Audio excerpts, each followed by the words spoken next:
sorry about everything that happened just now. Were you frightened?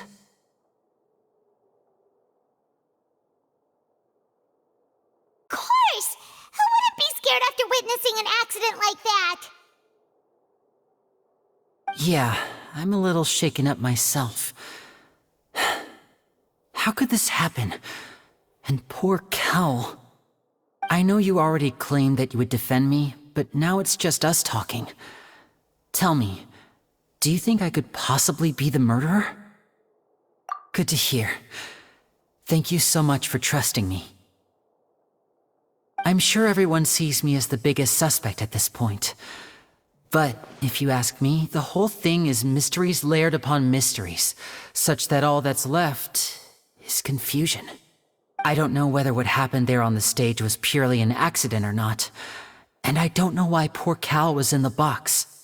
As for how that girl chosen from the audience could suddenly disappear, I'm afraid I don't have any answers either. If someone tampered with my performance, then we need to figure out what they did. Even a skilled and knowledgeable magician like myself couldn't pull all that off in just 1 minute. Which is precisely why we need to investigate! As this book says, the impossible could not have happened. Whatever happened must have been that which is possible. Paimon bought them when we were reading at the bookshop in the city earlier. Pretty cool, huh? Don't worry, Paimon used her own savings to buy them. It wasn't from our travel funds. I think they look cute on you, Paimon. You have good taste, Lynette! That's the right attitude. Feeling depressed isn't going to help me now. I need to get back to my normal self.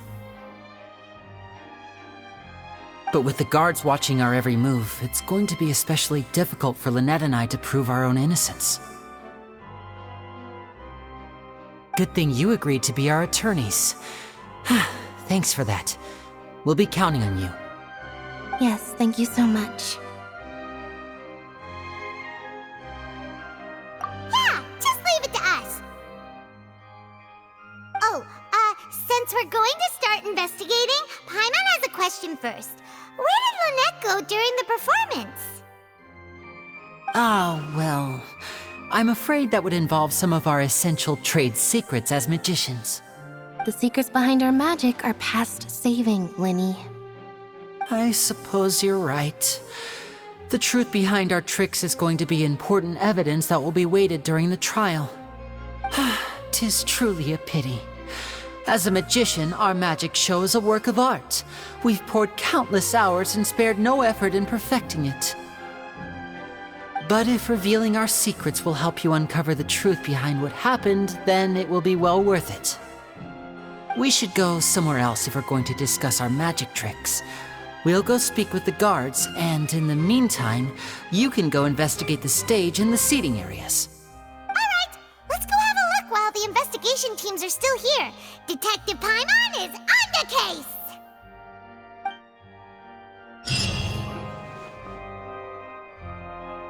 Hello, officer. How's the investigation going? I see. You must be the traveler that Lady Farina mentioned. Listen, I'll be perfectly honest with you. I'd avoid getting mixed up in this whirlpool of a mess if I were you. Huh? What do you mean? Come with me and you'll see.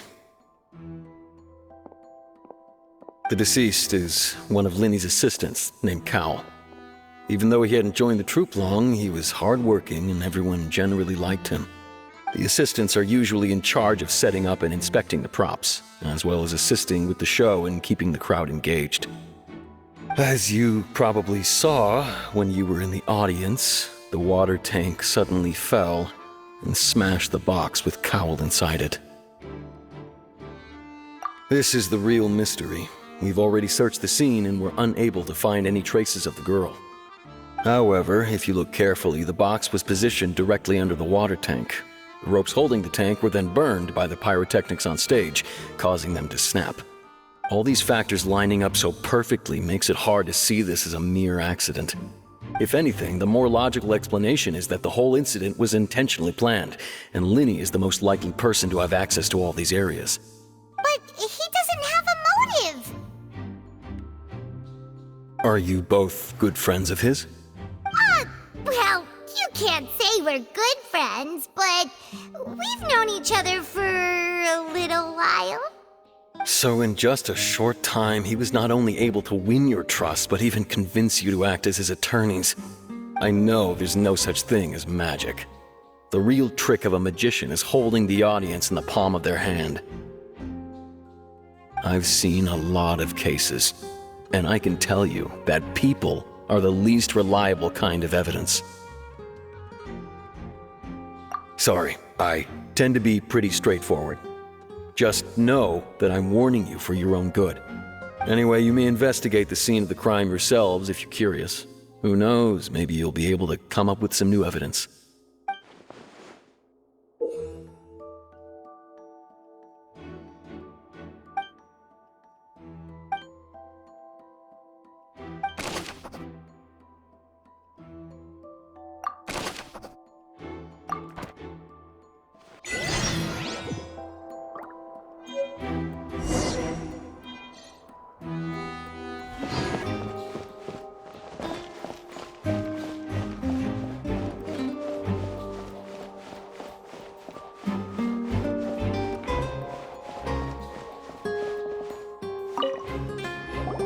I see that you're investigating the area.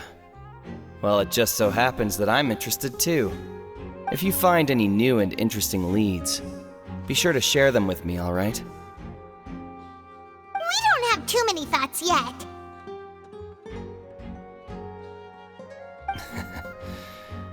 Then why don't I tell you my hypothesis first? The way I see it. And I'll start it with that loud thud. The thud? Oh, you mean the sound that happened during the countdown? Yes, exactly. It wasn't terribly loud, but I suspect that most people heard it. It's just that everyone was awaiting the results of Lenny's trick with bated breath, so no one paid it much mind. But now that the incident has happened, the thud has become an important clue. That makes sense. So, what do you make of it? I'm of the opinion that it may have been the sound of Lenny's accomplice, Lynette perhaps, jumping atop the water tank or something like that. And when the pyrotechnics went off, she cut the rope, sending the water tank crashing down. But wasn't the noise we heard too loud for that? Perhaps the balance wasn't right, leading to a particularly rough landing.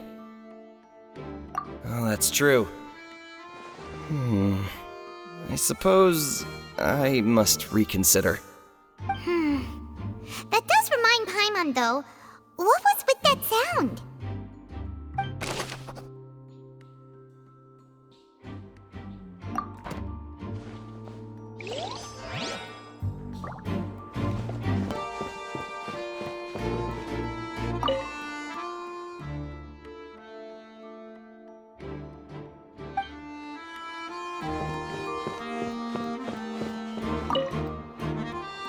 Go ahead, have a look around. In the end, we're both after the truth.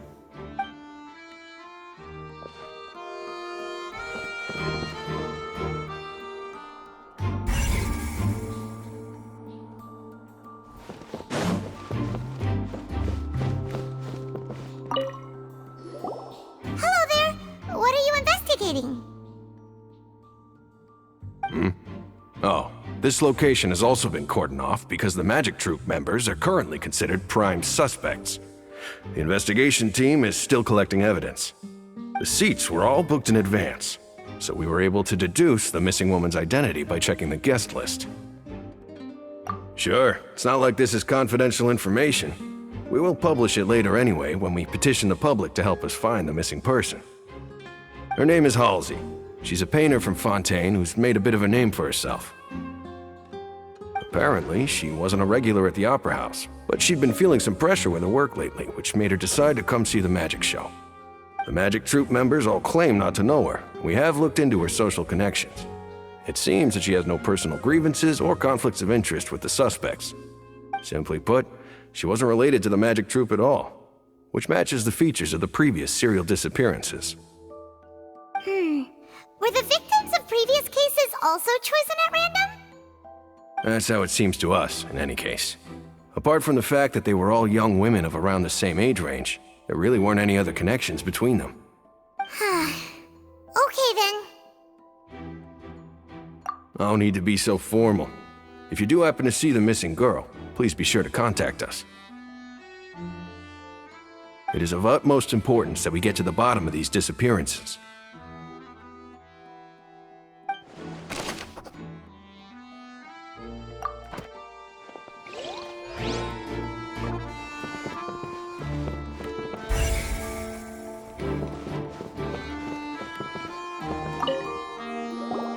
So this is the rope that broke and caused the water tank to fall.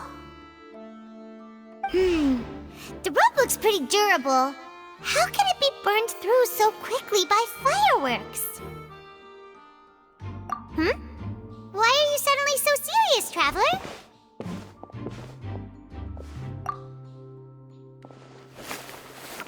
Whoa. Look! This bit is made from different material! Most of it was burned away, but there's still a little bit of it left.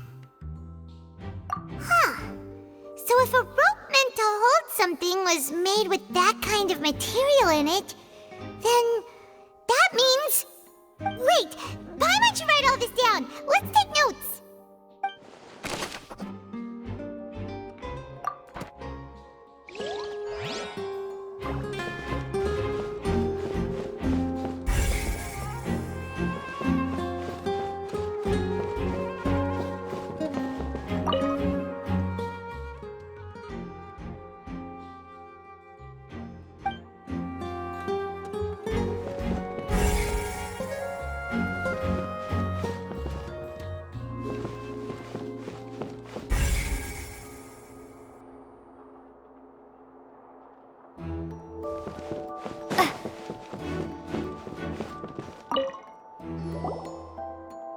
The investigation team has some new findings. Turns out there's an issue with the random number selector after all. See, I told you. What if the machine picked some big guy's seat? You think the murderer would have still made his move then? Sorry to interrupt, but we're helping Linny and Lynette with their side of the investigation. What were you saying about the number selector? There's something wrong with it? You're trying to help them? That'll be a tall order. Linny used the machine to pick a random member of the audience during his performance, right? The lucky girl that later disappeared. Well, we thought there might be a serious problem with the machine, so we had it taken away for further inspection.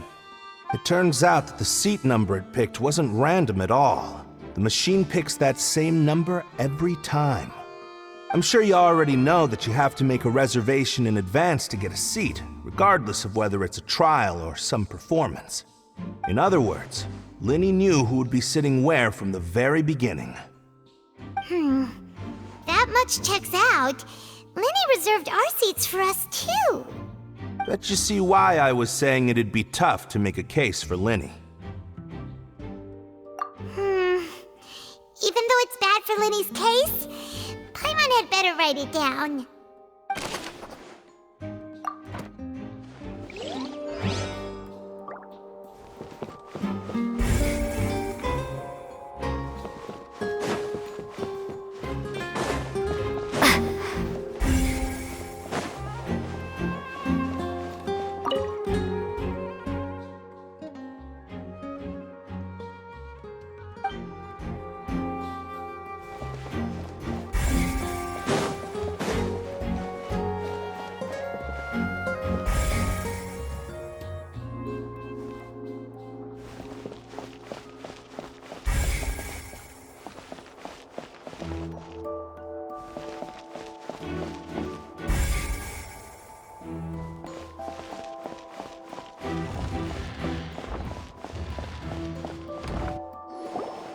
Hey, you! Yes, both of you! Over here! I've been keeping an eye on you for a while now. Huh? You mean us? That's right. If I'm not mistaken, you're also among those who wish to cut down the thorns and pursue the truth. No? And by the looks of it, you're not from Fontaine. Well, you're right on the more about that one, but who are you? Have you never heard of the Spina di Rosula? From mediating disputes and providing protection to solving conundrums, you name it, Spina di Rosula does it. And I, Navia, have the honor of being its renowned president. Though those who play by our rules call me boss. I'm Silver, her attendant. Pleased to meet you. And I'm Melus. Demoiselle's various daily needs and affairs are under my purview. Huh? Boss? Mademoiselle? What gives with the names? Well, I am the second generation president. Melus and the others are still used to my previous title. My apologies, Demoiselle. Should you prefer, boss, I will endeavor to use that instead. No need. You don't have to call me boss. Just Navia is fine. Okay, if you say so. Not that we're members of Spina di Rosula anyway. All merely trifling details. Never mind. Now, back to the situation at hand. That's right. I've always kept an eye on the serial disappearance cases. My interest stems from a matter back from my father's time. Judging from the look of things, I find Linny an unlikely mastermind. Really? We think so too! That's why we're looking for clues now. But how did you come to that conclusion? Intuition, naturally. My unparalleled intuition. Farina sure was quick to point the finger at Linny without any decisive evidence whatsoever, wasn't she? But that's not uncommon for her. If you remember, the Justice had to interrupt her and ask if she was pressing charges just to keep her from getting carried away. Anyway, a trial begins the moment someone levels charges. And, of course, there was no way Farina was going to back down in that situation. Sounds more like you just don't trust the Hydro Archon. Well, what's your opinion? I must admit that she can be interesting at times, but liking her doesn't mean that I'll blindly agree with her. All right, I've answered your question. Now, it's time you answer mine. Wait a minute, did that answer count? Well, I say it does. But don't worry, you won't hear any pointless questions from me. In your opinion, do you think it's right to treat a trial like it's an opera?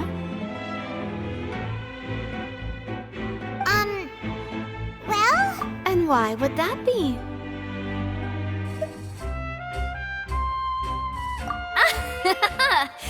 See, Silver and Melus? I told you they'd be different. Most astute of you, Demoiselle. I too think that the Traveler's response was most excellent. No matter how wonderful the script or how fervent the audience's expectations may be, the trials that go on stage here must be based in fact. And if that can be done, boss, then... All right, that's quite enough, Melus. Anyway, I like your answer. You pass with flying colors. Now, I need to make some preparations, following which our joint investigation shall commence. You two shall be my assistants. Wait! Since when did we become assistants? Well, I can be the assistant, sure. Or your companion, if you like. I'm really not that fussy. That's more like it. Far be it from me to brag, but I believe that Demoiselle's intuition will be instrumental in uncovering the truth. You wish to save a friend from false accusations, and we wish to unravel the disappearances. In this sense, our goals are aligned. You have a point.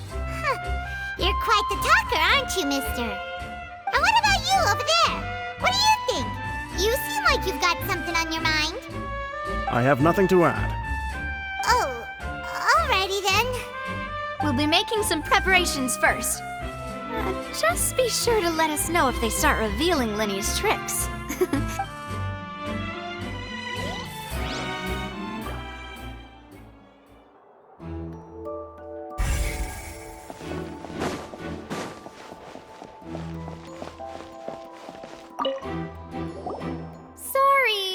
no one can freely enter or exit the Opera House at the moment. If you wish to leave, you must register your identity with us first. No, we're not leaving. We're representing Linny and Lynette as attorneys, so we're investigating the case. Were you always guarding this entrance? Yes, after the Chief Justice gave the order, everyone coming in or out must undergo a strict inspection. So, the missing girl couldn't have left from here, at least, not from that point on. I doubt there was much opportunity then, either. How can you be so sure, Well, because I was in charge of security near the entrance at that time. I couldn't see Linny's performance from here, which was quite a shame. Just my luck. But still, I did not abandon my post, and I stayed put no matter how loud the applause was. If someone had so much as even approached the door, I would have noticed it, let alone if they had tried to leave. We Melusines are good at that sort of thing, you know. So, it's safe to say the girl couldn't have left through here. Alright, thank you for your help. This'll be useful info.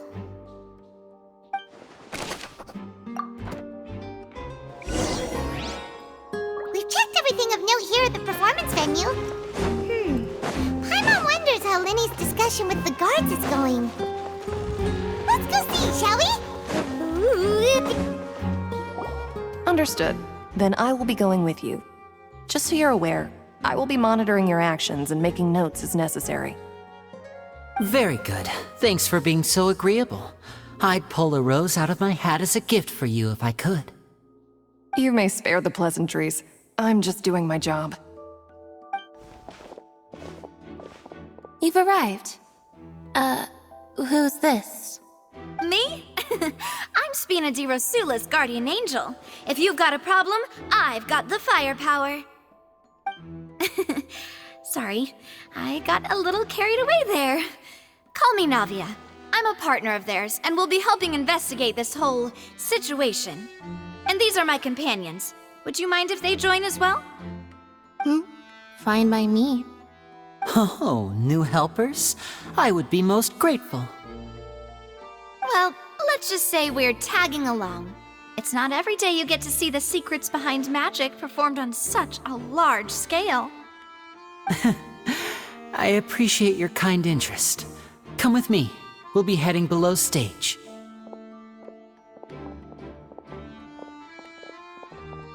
Huh? Below stage? Yes, a world of secrets is hidden beneath this magic box, prepared specifically for this switcheroo trick. But before I reveal everything, you should have a look first. Notice anything strange here?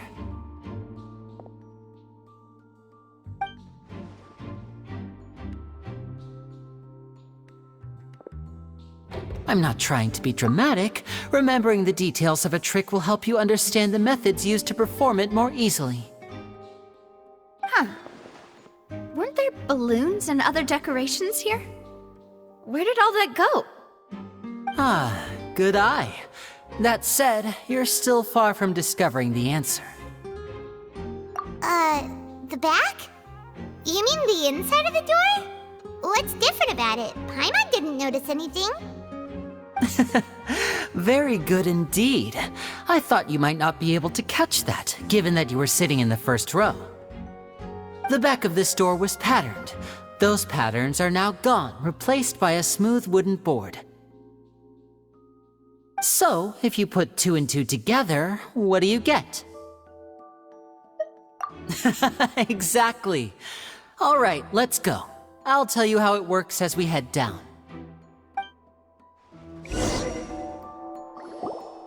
Oh, so there was a passageway under the magic box! I knew you'd figure out most of it as soon as you saw this place.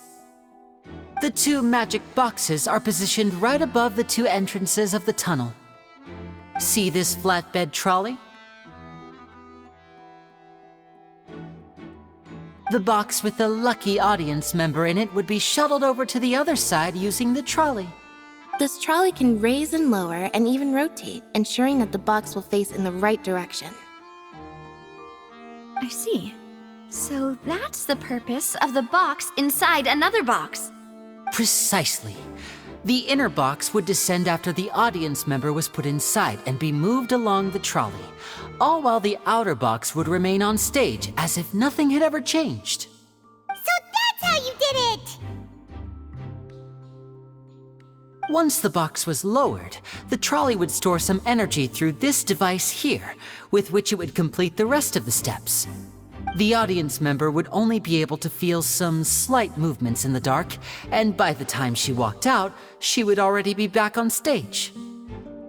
Right! You were talking that whole time, and you even came out for a moment near the end! Ah, yes. A phonograph operated by Lynette was used to achieve that effect. My assistant and I had already scripted our conversation beforehand. When the countdown began, I had already gone to the opposite box via a tunnel using that ladder. And what about Lynette? Where was she? I was in the mezzanine space in the back of the box. Oh, interesting! That's how we were able to coordinate Linny's lines with the assistant. And, by the way, I was the one who walked out of the box at the end. I mean, we are twins. All it takes is a change of clothes and no one can tell who's who. And that's my favorite part of this trick. Only Lynette and I can perform it. So that's how it all worked! Wow! Every detail you revealed was more amazing than the last! Lynette would briefly walk out of the box and then go back in, jumping into the tunnel and escaping before the box on the trolley could finish ascending. And then I walk out of the other box in the audience area, and the trick would be complete. The operative word here being would. But as you saw, Cal was in the box, not our audience member. She, on the other hand, mysteriously vanished. We really don't know how that happened. If not for that interlude, this would have been an astonishing trick. I probably never would have figured out how you pulled it off. And yet, to think that someone was able to use this magic trick to commit a crime. Could we have a look around? I think we can come up with some more leads. This is the scene of the crime, so Linny and Lynette are not permitted to stay here. I'll escort them back up. Yes, of course. No need to be so strict now. I won't disappear into thin air, you know. Thanks, everyone. We're counting on you.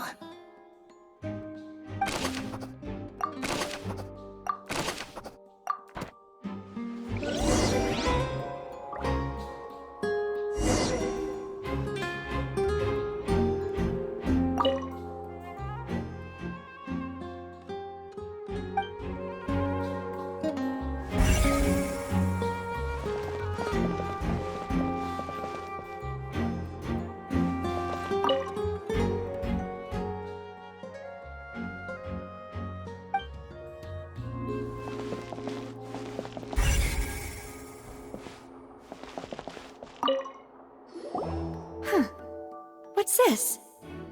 Looks like a hook tied to the end of a rope. Huh? There's all kinds of odds and ends here. Perhaps it was a prop for a different trick. But why would it have been left here? Whatever it is, let's make a note of it first.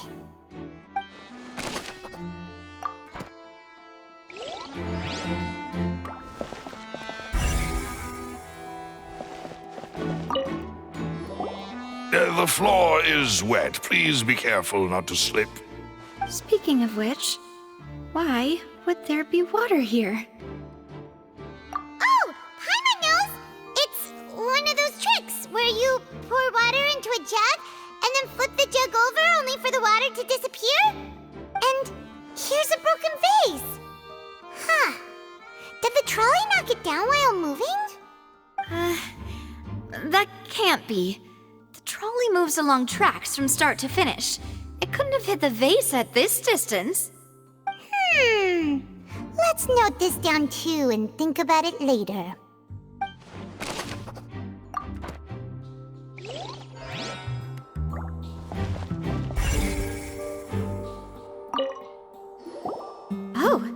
These are the clothes that the lady chosen from the audience was wearing, right?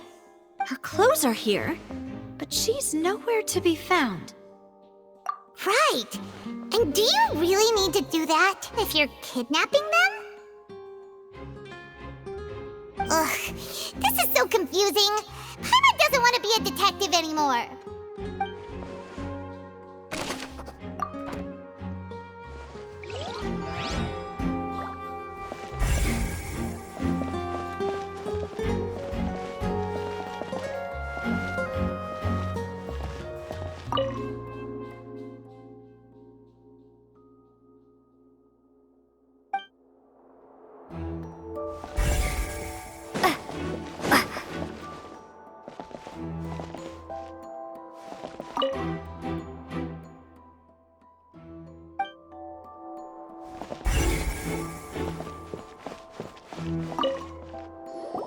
What is this place? It seems someone could fit through here. Could this have been the suspect's escape route? Alone, perhaps.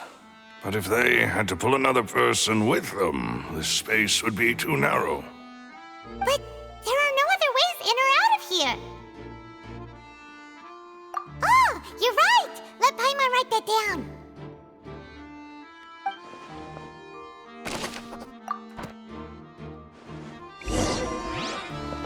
Seems we're just about done investigating down here.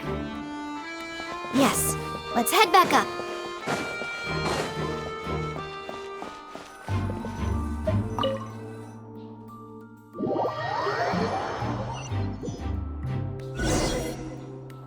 Well, we've ascertained the state of the crime scene. Let's find a place to sort out our findings once Malus returns. Seems to me that there are several things that don't add up here. Apologies for the wait, demoiselle. So, what did the guards say? Did the criminal escape through the vent? They believe the odds of that are very low, since the vent leads to the Opera House's basement. The guards have checked the area carefully. No one left through the basement during the performance or after the incident, and no one was found hiding there. So the tunnels become like a secret chamber then! You know, like the kind you usually see in novels! The plot thickens. Halsey's disappearance and Cowell's death are both quite inexplicable. No wonder Farina was so confident in her accusation. All the current evidence points toward Linny and Lynette. In other words, the charges are very likely to be upheld unless we make some considerable progress. Charges and then trial. So if the charges are upheld, they'll announce a sentence? That's right. This is how a trial goes in the Opera House. During the proceedings, the Chief Justice and the Oratrice will hear statements from both sides. That's right. This is how indemnitium is produced. The statements from both sides, the defenses from attorneys, witness testimonies, and even the audience's emotions will all be projected on the Oratrice. To put it simply, it's as if the Oratrice has its own will, and is a judge in its own right. This also precludes any kind of favoritism on the part of the Chief Justice. Not that this has ever happened anyway. Once both sides have finished speaking, the Chief Justice will make his final decision. This, too, will be used by the Oratrice as a reference. Then, finally, the Oratrice will be consulted by officials. The result it returns is the will of justice itself. Huh? So that machine is the one that actually decides? Paimon thought Neuvillette called the shots.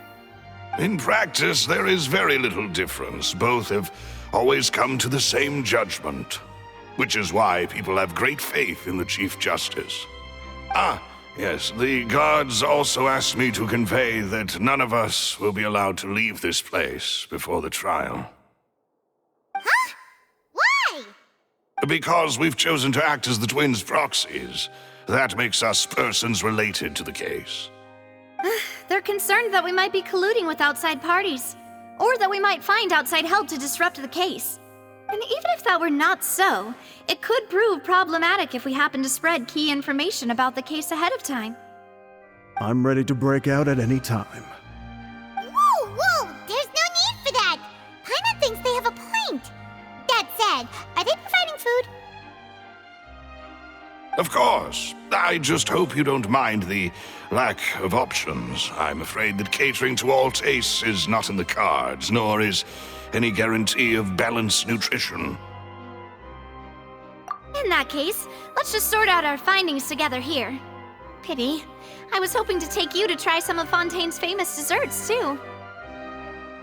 I mean, what better way to properly think through our findings than over some tea and sweets? Huh. Breaking out suddenly doesn't seem like such a bad idea after all. Just kidding! Paimon will still do her best, even if there are no snacks. What do you mean, no snacks? Of course we'll have snacks. If we cannot buy some, then we'll simply make some. Huh? Here? But how? Understood, Demoiselle. Everyone, please come with me.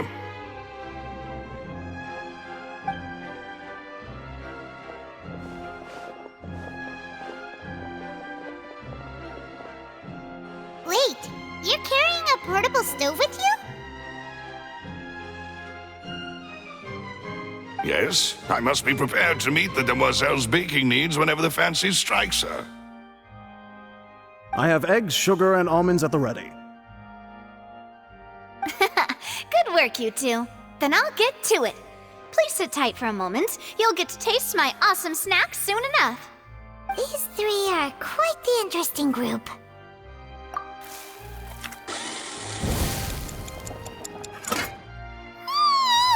And Paimon thought it smelled good while it was still in the oven! Oh, it's even better now. Paimon can't stop drooling. From the way you had these two guys carrying all that stuff around, Paimon thought you'd have them do more during the baking process. But you ended up doing the entire thing by yourself! Beating the egg whites, grinding almonds, everything! I was applauding.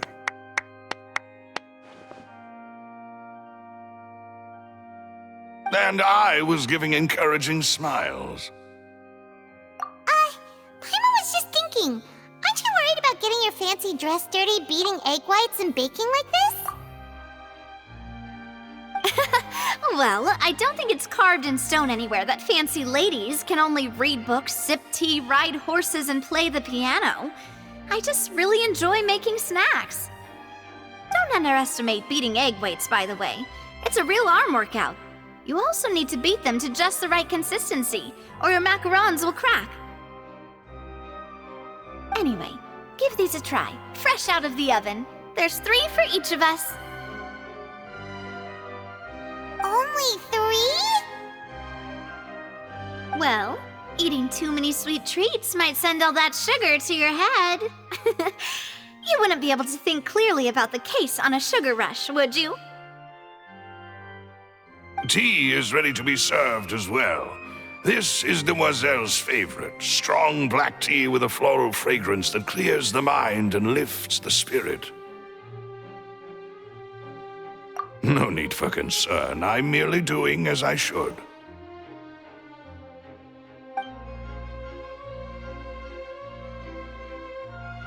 All right then. Down to business. As Paimon mentioned previously, the tunnel seems to be something of a secret chamber.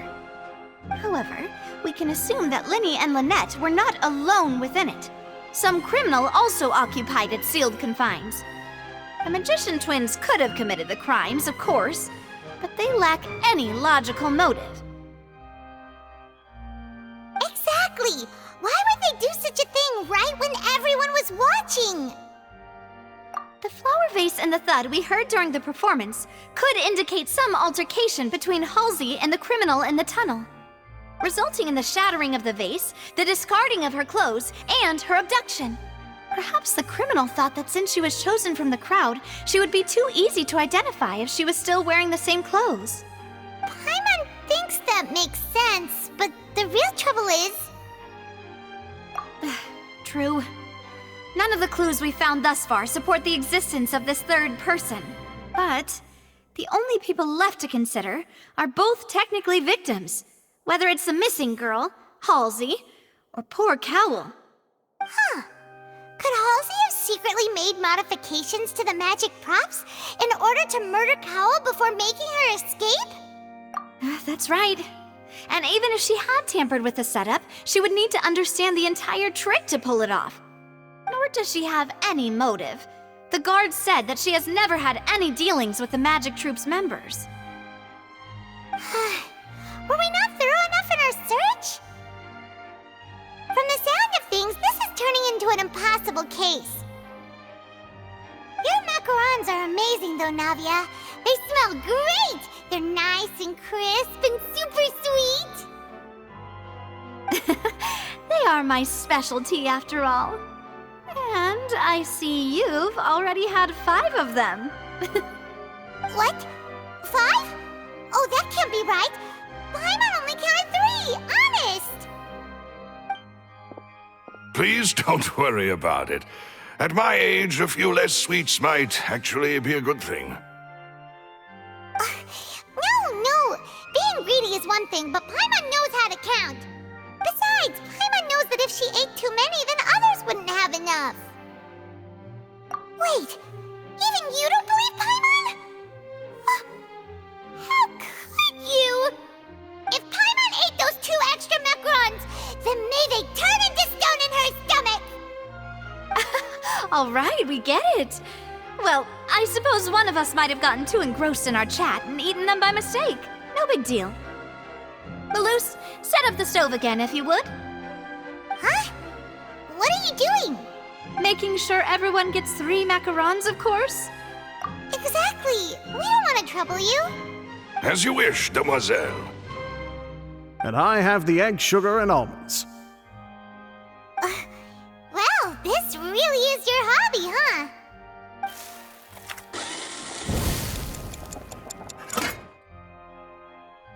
Well, that's it for snack time. I'm going to have another look around the area. I don't know what we're looking for yet, but we've still got some time. As attorneys, I suggest the 2 of you think the case over again. It would be awkward if you got all tongue-tied on stage during the trial. All right, thanks for your help and for the snacks. It was nothing. A small task for the Spina di Rosula. Silver, Malus, it's time to go. I'll be back if I find anything new.